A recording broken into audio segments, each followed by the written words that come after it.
Right, a 32-year-old Syrian-born immigrant has been identified as the suicide bomber who blew himself up outside a maternity hospital in Liverpool in the UK on Sunday. Ahmed El-Swilaiman detonated an improvised explosive device in the back of a taxi outside Liverpool Women's Hospital, forcing Prime Minister Boris Johnson to raise Britain's terror threat from substantial to severe. Now, severe is the second highest level in the United Kingdom. 4 men were also arrested in relation to the blast, but they have now been released by authorities. For more on this, I'm joined from Canberra by the Director of Defence, Strategy and National Security at the Australian Strategic Policy Institute, Michael Shoebridge.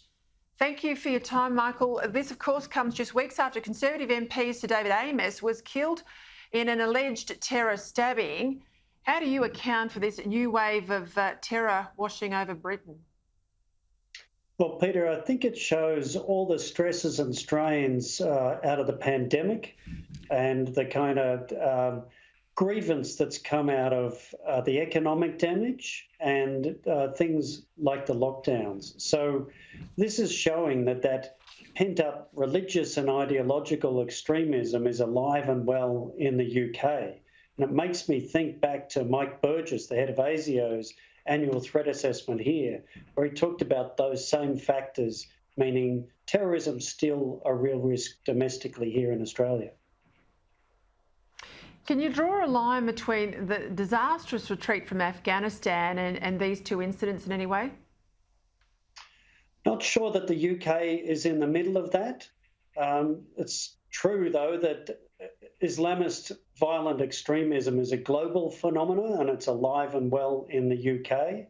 But I think the centre of that anger about Afghanistan is more centred in the US than it is in the UK. So I think that's what's more important there to me. I think this has to be seen in the context of things like the July 2007 terror attack in the middle of London. And it's just a continued pattern that says counter-terrorism is an abiding priority for our government, the UK government and the US government. I want to move to President Xi and Biden. There's the sit-down summit in just a minute. But while I've got you on this issue of Europe and Afghanistan and migrant movements, I mean, I think we're all watching around the world with interest and a bit of concern, I have to say, the migrant movements through Belarus and into Poland and, of course, what's happening on the Ukrainian border with Russian troops. How do you see this playing out? I think we're seeing people and refugees used as weapons and bargaining chips. So it's pretty ruthless exploitation of displaced, suffering people for state purposes. And certainly Russia and its partners are masters at that. And destabilising of the Ukraine is just a clear continuing motive from the Russians. That's going to keep distracting Europeans from paying attention to what's happening here in our region. Well, and the French aren't too bad at it either. I mean, they're passing people through very readily, Calais and other places. I won't say they're facilitating access to boats, not dissimilar to what we saw with Indonesia. They're not facilitating it, but they're certainly not stopping people passing through and across the channel into the UK, are they? No, and this isn't confined to the borders of the EU with the rest of the world, which now includes the UK. That same kind of difficult dynamic is within the EU too. It's kind of breaking the open borders that the EU was known for.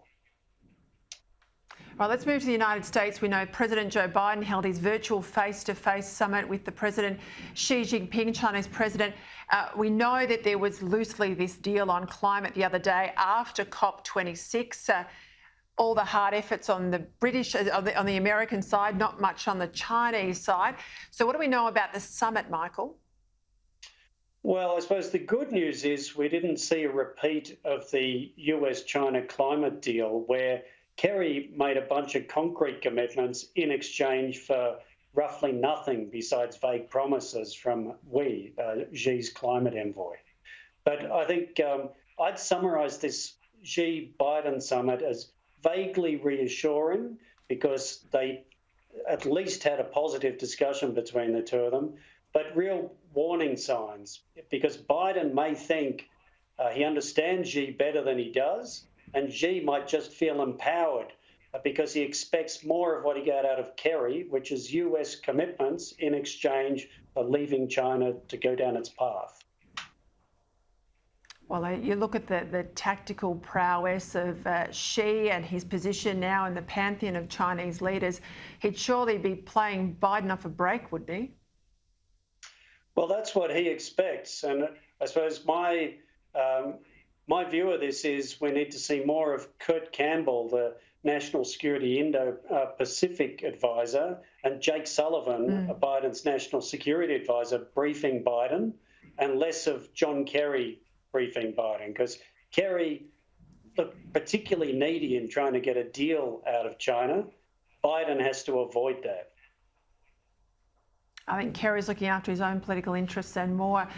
Michael Shoebridge, thank you for your time. Thanks very much, Peta.